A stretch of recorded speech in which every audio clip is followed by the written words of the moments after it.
Hello, my name is Kayla Barnish, and for this presentation, I will be discussing the application of geospatial data, which is also known as WHERE data.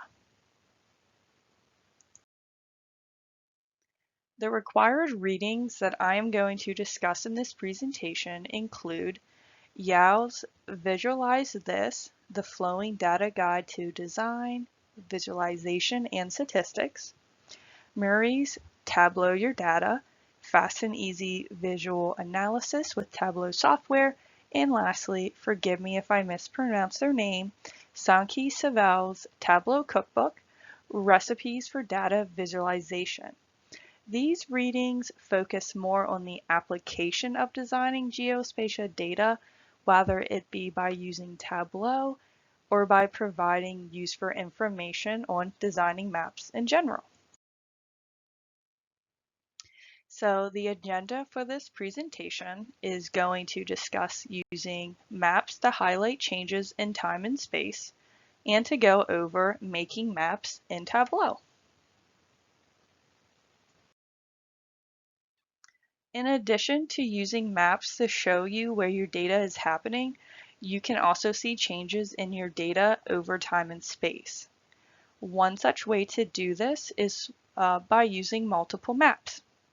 So by placing smaller maps together, it can help show patterns. Instead of using bar graphs or line graphs, you can use a map for each time period. Yao presents an example that showed unemployment rates by county in the United States from 2004 to 2009. So instead of using a line graph, because there are over 3,000 counties in the United States, and that would cause the line graph to be bogged down and be very confusing, he decided to use maps of the United States that are color-coded. So the lighter pink is for counties with lower unemployment rates, and then to the dark pink for the highest unemployment rates. So here on the slide, you can easily see the changes over time just by simply looking at the maps. It is easier to see the changes this way than by plotting a line graph.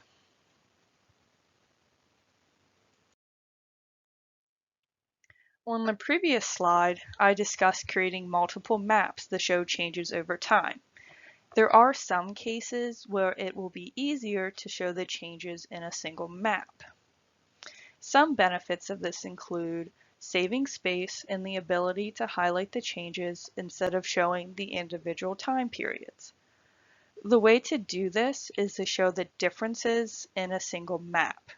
So by highlighting the differences between the data, it will be easier to see what has changed the most and then what has changed the least. Yao had an example of this, which he found the changes in urban populations all over the world from 2005 to 2009. So Yao found the percentage of what changed for each country, and then he used a choropleth map highlighting the difference in change.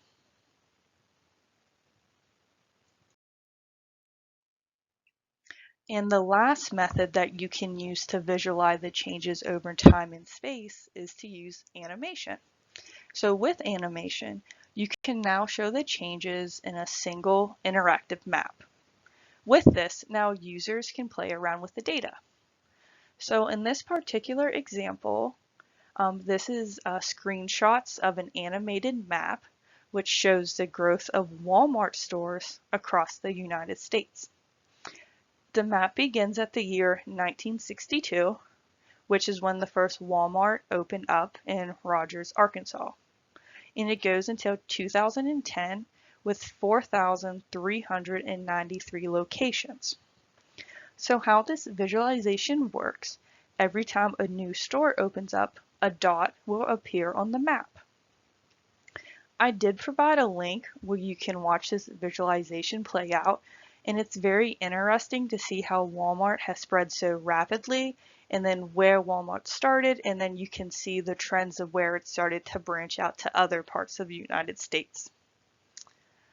There are two unique benefits for using animation. The first is now people can see patterns that they might not have been able to see as easy if they were using a line graph. The second reason is that the map is easily and quickly understandable to a wide variety of audiences.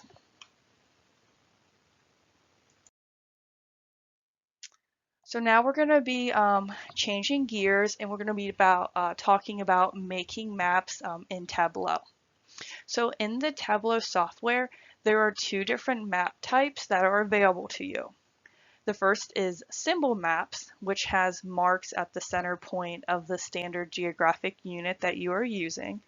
The second is filled maps, which are color-encoded standard geographic shapes using a measure or dimension to apply the color. So in addition to the two different map types, there are also three standard map background images that can be used. They include normal, which is off-white landforms with a light blue water, gray, which would be gray landforms with white water, and then there is dark, which is a dark landform with light gray water.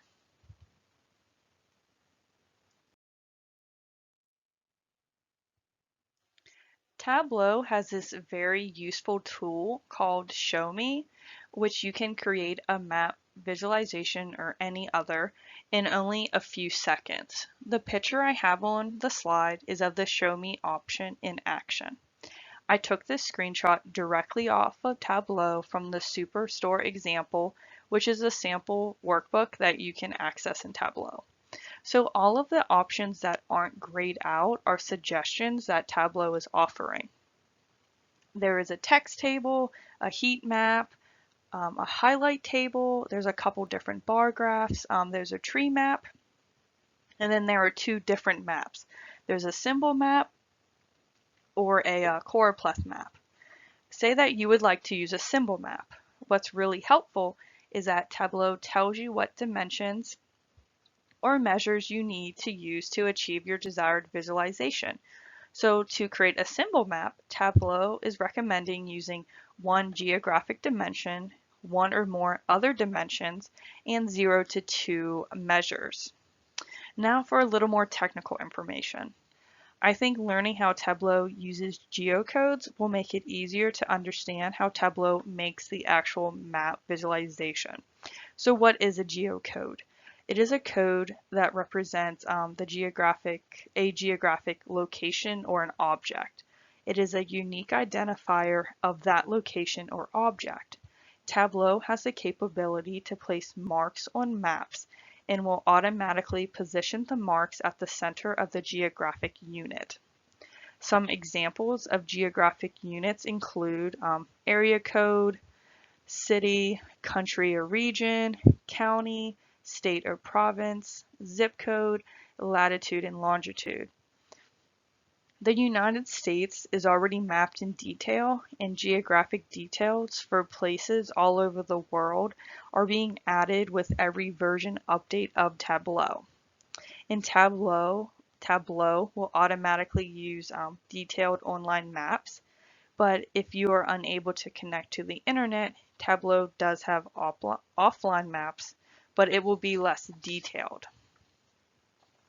Murray also discusses other helpful information for making maps in Tableau.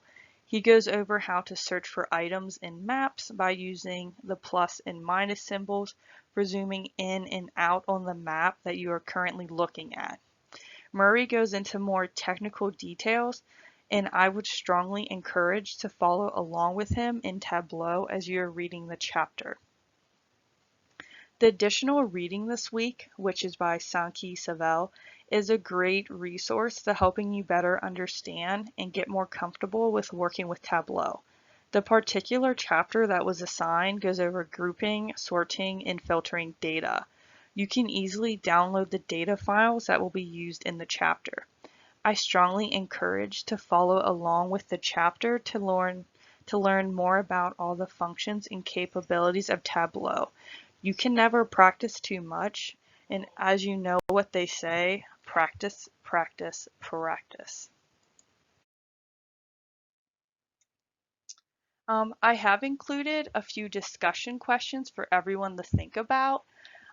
So there are three different ways to show changes over time and space, which are using multiple maps, using differences between data, and using animation. So what are some advantages and disadvantages of using them? What type do you think is the best, and what type do you think is the worst? And in the first half of the presentation, I discussed different ways to showcase changes over time and space, which combine the concept of geospatial and temporal data. So are there any other types of data, like the what data or the with whom data, that can be combined to create a visualization? If so, can you provide an example? That's all that I have for you, and thank you so much for listening to this presentation.